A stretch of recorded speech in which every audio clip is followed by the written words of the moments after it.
What PC case are we looking at today? This is the Lian Li SUP01 or SUP01, and it's probably one of the most unique cases I've ever seen. Why is that? Let me finish the build in it and then I'll show you why.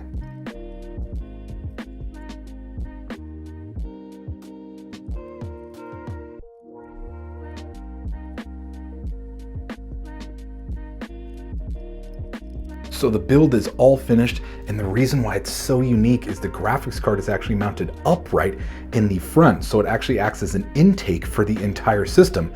And if we look at the back mesh panel, we've got the 3 included Lian Li fans mounted as exhaust.